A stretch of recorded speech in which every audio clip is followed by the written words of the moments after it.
I'm Becca, and this is Deadly Truths, Season 3, Morally Bankrupt. This season, we're stepping into the smoke and the spotlight of America's criminal underworld, the gangsters, grifters, and killers who turned sin into style. These are the stories of outlaws who mistook fame for freedom and the country that loved them for it. From John Dillinger to Bonnie and Clyde, from the conmen who sold redemption to the bank robbers who sold rebellion. We'll unravel how America built its most dangerous myth. The crime, if done with charm, can look like courage. Power, greed, glory, violence. Every name in this season had all four, and none of them ended clean. This is Deadly Truths, Morally Bankrupt, where we count the cost of fame bought with blood. Let's begin. America was broke, and not just in the wallet. It was 1933. Red lines stretched around the corners. Bank doors were locked behind iron gates. Ordinary people were losing farms, homes, hope. And then came a man who robbed the very banks that had foreclosed on them. He smiled for cameras, threw money into crowds, and made people feel, for a moment, that someone was fighting back. But this isn't a Robin Hood story. It's a story about how a wounded country turned a murderer into a folk hero, and how that same hunger for spectacle still lives inside us today. The making of a myth. John Herbert Dillinger was born in 1903 in Indianapolis, the son of a grocer who believed a firm hand could cure a restless soul. His mother died when he was just 4 years old. His father, stern and moralistic, ruled the house with a Bible in one hand and a belt in the other. He believed hard work and punishment could carve goodness into a boy, but what it really carved into John was resentment. Neighbors would later recall a boy who was bright, polite, even charming, but easily led astray. Teachers said he was restless. His father said he was wild. Either way, the world around him was small. Sunday sermons, long days of chores, and the slow rhythm of a Midwestern childhood that never quite fit the speed of his thoughts. He tried to be good. He joined the church choir, played baseball in dusty lots, and worked odd jobs for pocket change. He helped at the family store, swept the floors, stacked shelves, and listened to the older men tell stories about soldiers, guns, in the old days. But there was something in him that didn't want the slow life. Even as a teenager, he had that glint, the same one that would flash in every mugshot later on. A look that said, "You can't own me." By 17, that defiance found an outlet. He was stealing cars, racing them through the night just to see if he could. He wasn't after money, not yet. It was the rush, the sound of an engine, the brief illusion of freedom. But in a town that small, rebellion doesn't stay secret long. When he turned 20, he tried to start over. The Navy promised structure, respect, maybe redemption. He enlisted, hoping the uniform would make him a man his father could finally approve of. But the military didn't want free spirits. It wanted obedience. Within months, Dillinger went AWOL. They called it desertion. He called it survival. When he returned home, America was changing. The Great Depression hadn't hit yet, but the storm clouds were already gathering. Jobs were scarce, tempers short, and dreams smaller by the day. His father remarried and moved the family to Mooresville, Indiana. Then came Burrell. She was young, beautiful, and believed in him when no one else did. They married in 1924, and for a while, he tried to live like the rest. Steady work, small paychecks, Sunday dinners. But normal life itched at him like a wool suit in summer. He wanted more, not riches exactly. Control, power, the thrill of making the world bend to his will. And then came the robbery. A local grocery store, a small job. It was supposed to be easy, quick in, quick out. But there was a pistol, a witness, and a bad getaway. The law didn't see a foolish young man. They saw a criminal. The judge made an example of him. 10 to 20 years for a $50 stick-up. That was the real turning point. The day John Dillinger, the myth, was born. Because prison wasn't just punishment. It was a classroom. Behind bars, he met the professors of America's underworld, seasoned bank robbers, safecrackers, and escape artists who took him under their wing. They didn't see a lost boy. They saw potential.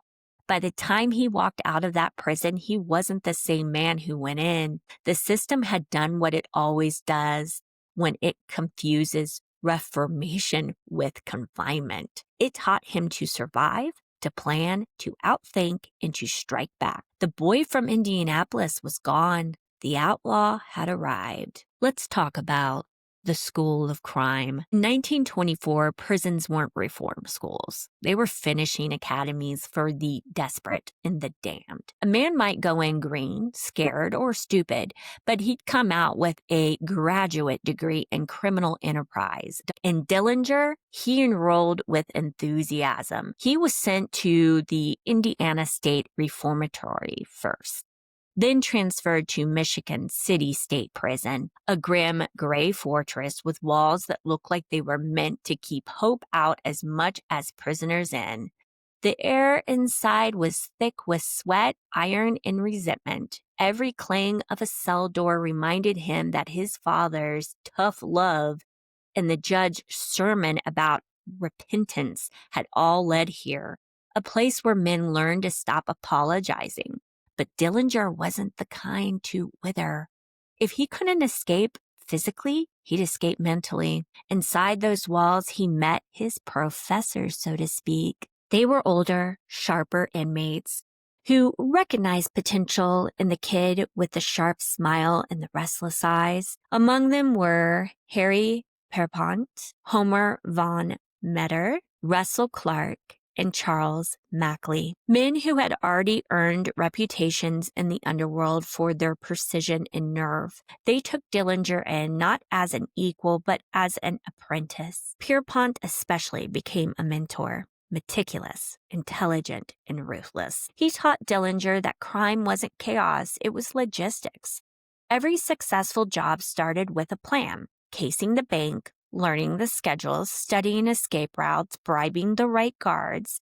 Mackley showed him how to handle a gun, not just shoot it, but own the moment. Van Metter taught him how to move through a crowd without being seen, how to make people underestimate you. Dillinger soaked it all up. He read obsessively military manuals, detective novels, books on psychology and mechanics.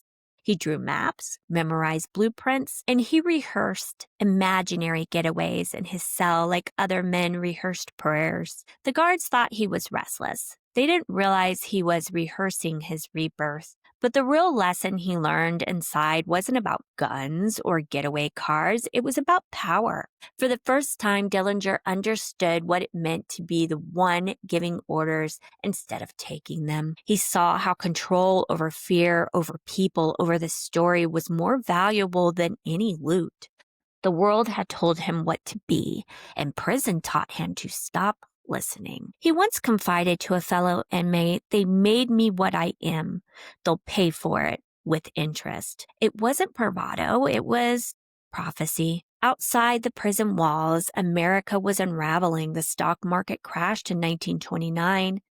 Banks were failing by the thousands, families were losing farms, and men were sleeping in breadlines instead of beds. The country that had locked him up for $50 was now robbing millions in daylight. By the time Dillinger walked out in May 1933, he was 29 years old, harder, sharper, and far more dangerous. He had spent nearly a decade being molded by men who viewed the law as an obstacle, not a rule. What walked out of those gates wasn't a reformed citizen, it was a man educated in the wrong subject, holding a grudge and a master plan. The Great Depression was about to meet its most charming outlaw, and for a few brief, furious years, John Dillinger would turn that education into legend. So now it's time to talk about the Gentleman Bandit. When Dillinger walked out of prison in 1933, he wasn't looking for redemption. He was looking for a paycheck. As I had mentioned, there were breadlines and boarded up factories and banks throwing families into the street.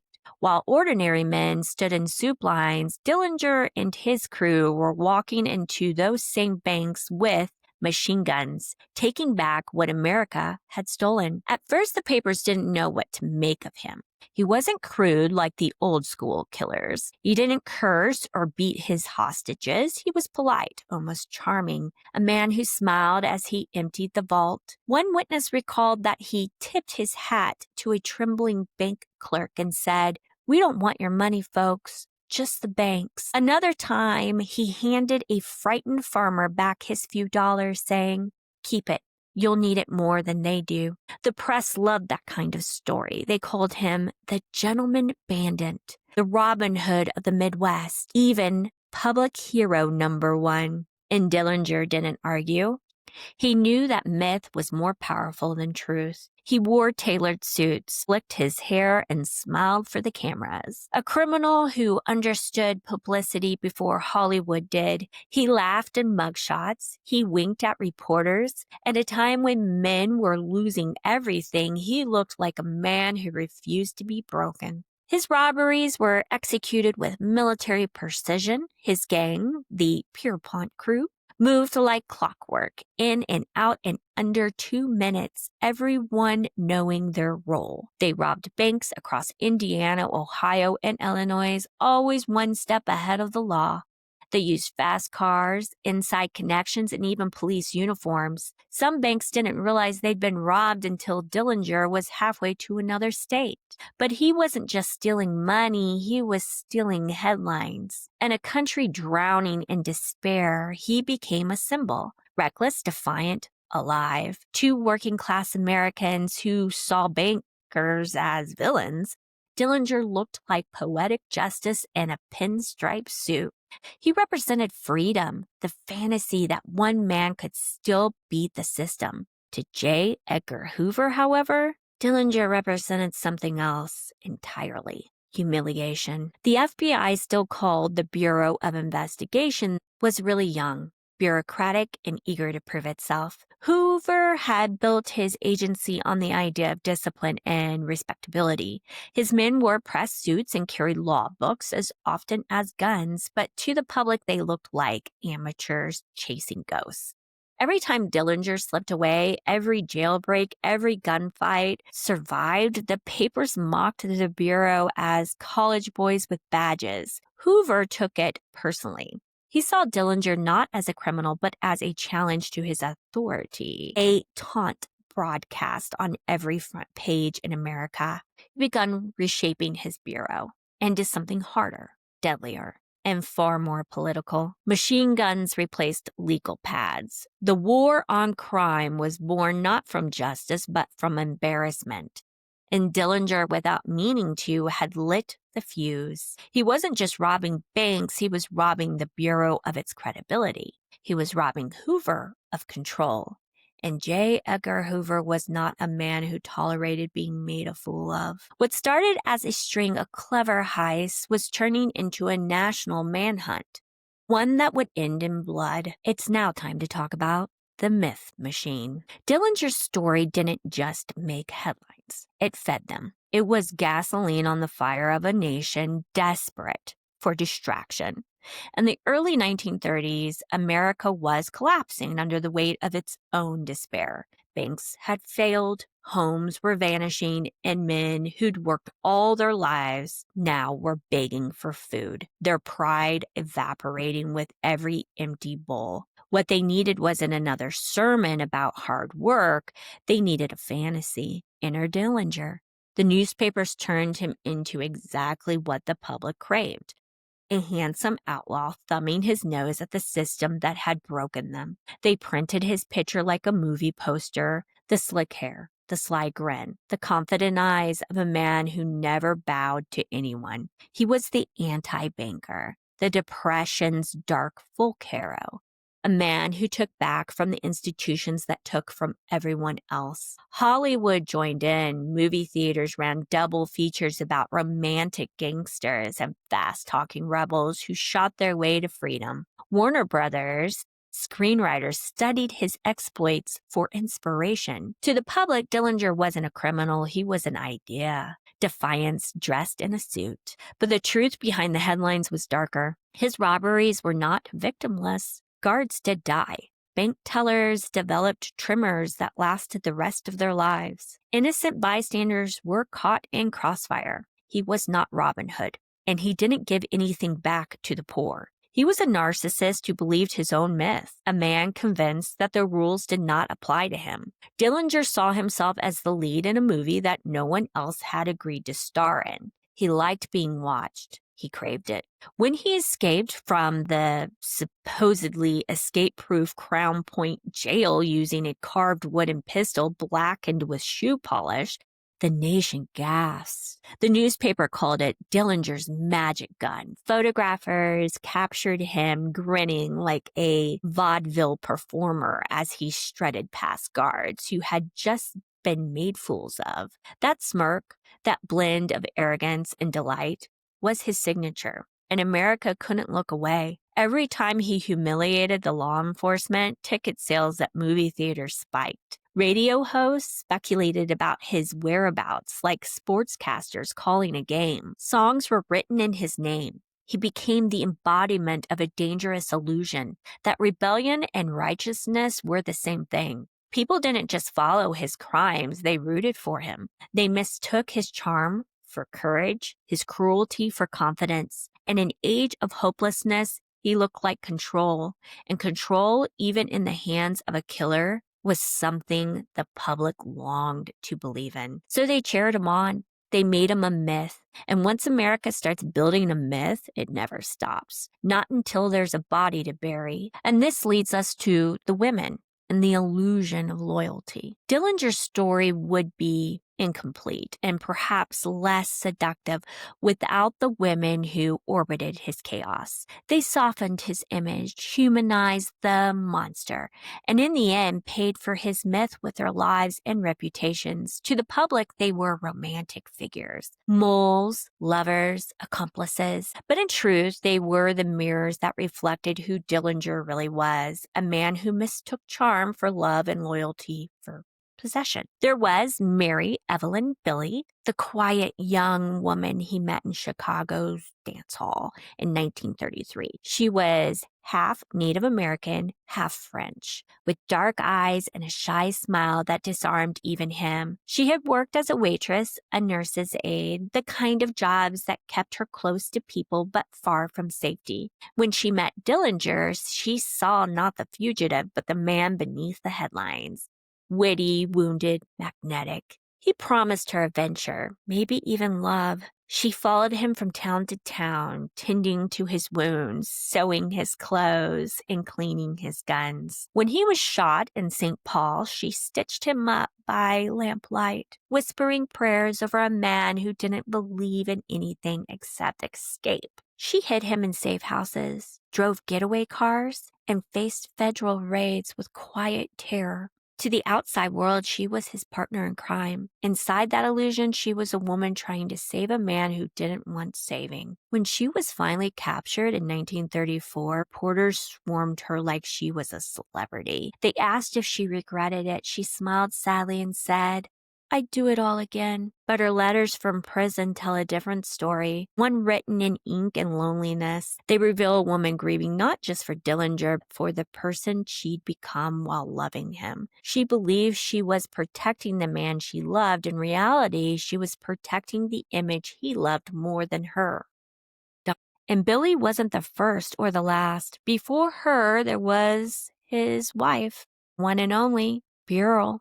The girl next door he married before his first arrest. Sweet, steady, and heartbreakingly normal. She waited for him after his sentencing, writing letters full of forgiveness. He never wrote back. By the time he left prison, the marriage was a ghost he never bothered to bury. Later came Pat Charrington, a mole who helped him after his infamous wooden gun jailbreak. And Anna Sage, the Romanian madam, who would ultimately betray him to the FBI in exchange for a promise that was never kept. Each woman played her role in the film that was his life. The nurse, the wife, the accomplice, the traitor. and he drifted through their devotion like a man walking through mirrors, admiring his own reflection. Dillinger treated affection the way he treated banks. Take what you need, move fast, and leave before sunrise. He didn't believe in permanence, not in love, not in friendship, not in life. Every connection was transactional, another getaway car waiting by the door, and yet people still called him charming. The women who loved him gave the story its heart, that they also exposed its hollow core. He could be tender in moments, almost gentle, but only when it served the story he was telling about himself. He needed to be adored, not understood. He wanted loyalty, not because he valued it, but because it made him feel untouchable. In the end, the women didn't just humanize John Dillinger, they revealed him. For all his swagger, he was a man terrified of intimacy, addicted to control, and incapable of loving anything he could not escape from.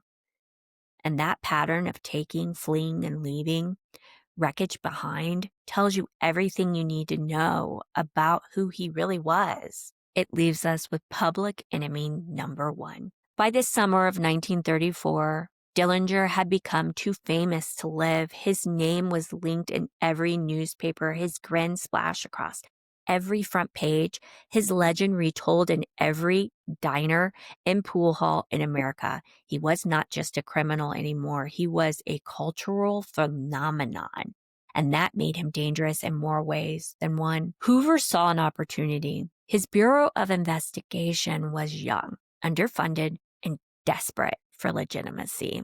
The nation was reeling from bank failures, kidnappings, and a public growing cynical about law enforcement. Hoover needed a villain, a face for America's fear, and Dillinger, with his charm, his gun, and his myth, fit that role perfectly. On June 22nd, 1934, Dillinger's first birthday, Hoover gave him a gift wrapped in political ambition, the title Public Enemy Number One. That label wasn't just a warning, it was marketing. It was a brand. It gave Congress a reason to fund Hoover's agents and gave the newspapers a story they could sell. America now had a folk devil to balance its folk hero, and Hoover would be the man who caught him. The country, weary from the Depression, was hungry for moral clarity. They wanted to believe that crime had a face and that justice could be restored if that face was destroyed. Dillinger became the scapegoat, a symbol of chaos, arrogance, and everything Hoover swore to end. And Dillinger played his part perfectly. He couldn't resist the spotlight. Even as the noose tightened, he fed the legend, smirking in photographs, taunting the law, posing for cameras in stolen police uniforms. He dyed his hair, had his fingerprints burned off with acid, and even underwent crude plastic surgery to alter his face. Yeah, I'm not lying, guys. This stuff is real. But no scalpel could erase the swagger. He still walked like a man who believed he was untouchable. He hid in Chicago with a small circle of allies and a new girlfriend, Polly Hamilton, a waitress who thought he was a traveling salesman named Jimmy Lawrence. The woman who would betray him, Anna Sage, was also there, a Romanian madam facing deportation looking for a way out. When the FBI came knocking, she offered Dillinger on a platter. The deal was simple. Help them catch public enemy number one, and she might stay in America. On the evening of July 22nd, 1934, Dillinger, Polly, and Anna went to the Biograph Theater on Lincoln Avenue to see Manhattan Melodrama, a gangster film starring Clark Gable, a man not unlike Dillinger himself, suave, confident, doomed. It was the perfect irony. On screen, the outlaw dies in a blaze of glory. Outside, the real one was about to do the same. Anna wore an orange skirt that glowed red under the theater lights, the famous Lady in Red, though in truth it was never red at all. As the movie ended and the crowd poured into the humid Chicago night, Anna touched her scarf, the silent signal. FBI agents, led by Melvin Purvis, were waiting. Dillinger stepped into the street, smiling unaware. When he realized the trap, he bolted towards the alley. Witnesses later said he reached for his pistol. Others said he never had the chance. I hate to say it, but I kind of believe the latter. Either way, the night erupted in gunfire. Bullets tore through the humid air into the man who had outrun nearly everyone. He stumbled, collapsed against a brick wall, and fell face down into the dust. The crowd screamed. Cameras flashed. It was over. Body of public enemy number one lay sprawled in a Chicago alley. The blood of America's favorite outlaw mixing with the gutter water of Lincoln Avenue. Women dipped their handkerchiefs in his blood as souvenirs. Nasty, right? Reporters pushed forward to confirm the kill. They were lying in wait. Hoover sent a telegram to Washington. Dillinger dead. Justice done. But justice and closure are never the same thing because the story didn't end there. It never does when myth and mortality collide. The man was dead, but the legend, the one America had helped build, was just getting started. Rumors spread immediately. Some swore the body was not his. Others claimed the FBI had shot the wrong man. Conspiracy gave way to nostalgia, and nostalgia gave birth to a new industry, the immortalization of John Dillinger. He had gone from outlaw to icon, from man to myth, and in the end, that's what he always wanted. Not freedom, not redemption, but immortality in the eyes of a country that could not decide whether to damn him or miss him. And now we have the circus of death. Within minutes, the gunfire outside the Biograph Theater, the legend of Dillinger began its grotesque afterlife. The alley where he fell became a shrine, a crime scene, and a carnival all at once. There was women in summer dresses that knelt beside his body, and as I mentioned, they were dipping their handkerchiefs and scraps of fabric into the blood that was pooling on the pavement, as though collecting relics from a modern saint. Men tore pieces from the police barricades as souvenirs. Children stared wide-eyed as flashbulbs exploded, freezing the outlaw's final pose, face down, hand half curled, life leaking into the gutter. The newspapers sold out before dawn. Dillinger dead, screamed the headlines, as if the country had been holding its breath for this moment. Extra editions hit the streets every hour, and radio announcers described the scene like sports commentators calling a championship game. America had turned a killing into a broadcast event. By morning, the morgue was a madhouse. Thousands of people lined up outside Chicago's Cook County Hospital, shuffling forward in the July heat just for a glimpse of his dead body. And if you haven't seen the photos of this, it's so macabre and disturbing. It's super weird. Reporters elbowed one another for position. Mothers lifted children onto their shoulders to see over the crowd, to look at the face that had haunted the headlines for years. And again, a dead body, okay? Some cried. Others laughed. Everyone wanted proof. Inside, attendants struggled to keep order. The air was thick with sweat and ink and the strange electric thrill of proximity to fame and a dead body. Photographers climbed onto tables for better angles. Flashbulbs burst against stark white walls as Dillinger's body lay stretched on a slab, a tag tied to his toe. His famous smirk was gone, replaced by something small and human, the expression of a man who finally ran out of time. It was supposed to be the end of the story, but it felt more like the premiere of a new one.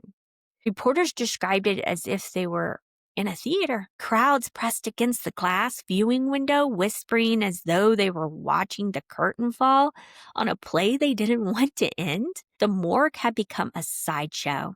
It was a grotesque exhibition of national obsession. What should have been a private reckoning turned into public entertainment. In the reflection of those glass panes, you could see America staring at itself and liking the new view. It was macabre, but also revealing.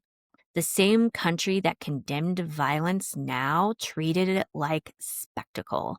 Death had become a commodity. Morality, a performance. Dillinger was gone, but the hunger he fed remained, that deep American craving to turn sin into spectacle, to worship rebellion right up until the moment it dies. He had lived as an outlaw and died as a headline, and in death he gave the country what it secretly wanted all along: the thrill of watching a sinner fall and the comfort of knowing someone else had to pay the price for all the darkness. The curtain closed on John Dillinger, but the show, America's endless fascination with outlaws, had only just begun, because now we've got the FBI in the aftermath. J. Edgar Hoover wasted no time turning Dillinger's death into a national event, and more importantly, a personal victory. Within hours of the shooting, the telegram from Washington, they were flying. Press statements were drafted, and photographs of the slain outlaw were distributed nationwide. Hoover had seized the moment with the precision of a man who understood that power is never earned, it's taken, and often from the dead. He declared it the Bureau's first great triumph, a victory for order over chaos. In the days that followed, Hoover was front and center in every newspaper, his agents praised as heroes. He called Dillinger's death a decisive blow against the forces of crime, a phrase that sounded rehearsed because it was, a line crafted for Congress and the cameras. That single event changed everything. It wasn't just the death of a criminal. It was the birth of an empire. Hoover used the spectacle to justify sweeping reforms, larger budgets, new field offices, and expanded jurisdiction. The Bureau of Investigation soon rebranded as the Federal Bureau of Investigation, the FBI as we know it today. Its agents were suddenly national icons, clean-cut, sharp-suited, and incorruptible. The war on crime had a face, a uniform, and a myth of its own. The propaganda machine roared to life. Posters, newsreels, and radio broadcasts painted Hoover's men as moral crusaders, the last line of defense against the dark glamour of men like Dillinger. The irony, of course, was that without Dillinger, the Bureau might never have found its purpose or its public. Hoover owed his legend to the very man he destroyed. Hollywood followed close behind. Within months, studios were racing to capitalize on the story. Pulp magazines and low-budget films turned Dillinger into a tragic anti-hero, part rogue, part romantic. Actors with perfect smiles and slick hair reimagined his robberies as adventures, his violence as style. The real man, with all his blood and fear and broken lives, disappeared beneath the fiction. By the time the decade ended, Dillinger had become shorthand for rebellion, a symbol of charm and danger, rebellion and control. His story had been scrubbed clean of terror and painted in the colors of nostalgia. To the public, he was no longer the man who shot guards and terrified tellers. He was a fantasy of freedom who stood tall when the world was on its knees. Meanwhile, the real people left in his wake were fading into silence. The families of the dead bank guards, shot police officers, and innocent bystanders, they had no parades, no headlines, no Hollywood portrayals. Their grief did not sell papers. No one lined up to dip a handkerchief in their sorrow. Their stories were buried beneath the noise, quieter, truer, and far less cinematic. In the end, Dillinger's legacy wasn't just crime, it was transformation. His death became the seed from which the modern FBI and America's obsession with outlaws grew. He turned Hoover into a national power broker and turned himself into a myth. And in that exchange, one man's life for a government's authority, America revealed what it truly valued. Not justice, but the story of justice. What is the psychology of a spectacle? What made John Dillinger so irresistible? Why did a man who robbed banks and left bodies behind become a symbol of charm, freedom, and defiance? Part of it was timing. He appeared in the cracks of the Great Depression, when millions of Americans were powerless, evicted from homes, stripped of dignity, crushed by a system that favored the rich. Dillinger walked into that despair like a spark in dry grass. He wasn't just an outlaw, he was a projection, the fantasy of control at a time when control was impossible. Part of it was presentation. Dillinger understood performance long before mass media understood itself. He knew how to turn violence into theater. The tailored suits, the grin in every mugshot, the casual confidence of a man who refused to cower. Even I have to admit, when I look at his mugshots, I can't help but think that the man looks sly and he definitely looks attractive. He turned the bank robbery into quick, clean, and almost cinematic. When he escaped jail with a wooden gun, it wasn't just an escape, it was an act. He wanted to be watched. The merger of crime and celebrity, morality and attention. But the largest part was us. America wanted to believe in him. We wanted someone to break the rules when we could not. We wanted a man to stand up to the bankers, the judges, the polished system that had failed us. We wanted to look at the wreckage and call it rebellion, to see violence and mistake it for freedom. It's an uncomfortable truth. Every myth needs an audience, and Dillinger's audience wasn't just the desperate, it was the decent too. Ordinary people who turned him into a symbol so that they wouldn't have to look too closely at what he actually did. He became a moral mirror, reflecting what people wanted to see. Power without consequence, defiance without guilt. That's what makes this story morally bankrupt, because the real tragedy isn't that John Dillinger died young, is that we learned all the wrong lessons from him. We elevated a narcissist into a full hero, mistaking his charm for courage and his chaos for freedom. We turned murder into myth, crime into character study, and justice into entertainment. In the end, Dillinger didn't corrupt America. America revealed itself through him.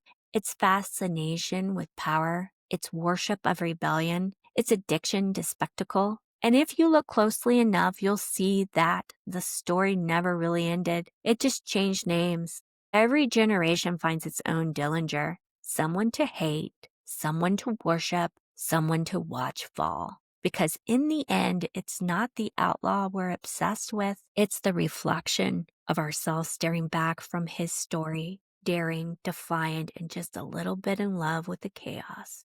I can't stress enough, Dillinger was never a Robin Hood. He did not steal for the poor, and he didn't fight for justice. He stole because he could, because it thrilled him, because it gave him the illusion of power in a world that had once made him powerless. The guns, the cars, the headlines, they weren't rebellion. They were vanity. He was not a hero of the people. He was a mirror of our own fantasies. We saw what we wanted to see in him. In the middle of the Great Depression, when life felt small and cruel and hopeless, Dillinger became a projection screen for the collective American dream of defiance. And still to this day, if you don't know all the gritty details, he still looks like that. We wanted him to punish the institution that had failed us, the bankers, the judges, the faceless system that took everything but accountability. But instead, he showed us something darker, how easily we can mistake chaos for courage, charm for character, spectacle for substance. Every crowd that cheered his capture, every flashbulb that lit up his corpse, every newspaper that turned his death into a souvenir, all of it proved what Dillinger already knew. In America, fame always outruns morality. It did in 1934, and it still does. That's why his story still matters, because the obsession did not die with him. It simply evolved. The stage changed from bank lobbies to news cycles, from getaway cars to viral clips, from front page headlines to trending feeds. The same psychology persists. We turn criminals into celebrities, cruelty into courage, and tragedy into content. Dillinger's story is not just about one man, it's about the American machine that creates men like him and then consumes them. The hunger for excitement, the blurring of morality and spectacle, the public's endless appetite for rebellion packaged as entertainment. It all started long before social media and true crime podcasts. It started here with a boy from Indianapolis who learned how to make sin look cinematic. When we glorify cruelty because it looks brave, we repeat the same sin. We turn death into theater and justice into a photo op. And somewhere beneath all that noise, the real victims, the guards, the tellers, the families, disappear into silence. Maybe Dillinger understood that better than anyone. Maybe he saw it coming. The cameras, the headlines, the worship. Maybe that's why he kept smiling even when the world was burning behind him. He once said, "I rob banks because that's where the money is." But maybe the truth is simpler and sadder. Maybe he robbed them because that's where the applause was. And maybe that applause never really stopped. And that's the story of John Dillinger, the man who taught America how to love its own outlaws. He did not just rob banks, he robbed the line between fame and infamy. And we're still paying the price because every time we turn violence into a legend, every time we dress ego up as courage, we write another chapter in the same old story. I'm Becca, and this has been Deadly Truths. This season is Morally Bankrupt. If you found this story compelling, follow Deadly Truths on Spotify, YouTube, and Apple Podcasts. Anywhere you listen, I'm probably on it. Please do rate, share, and leave a review.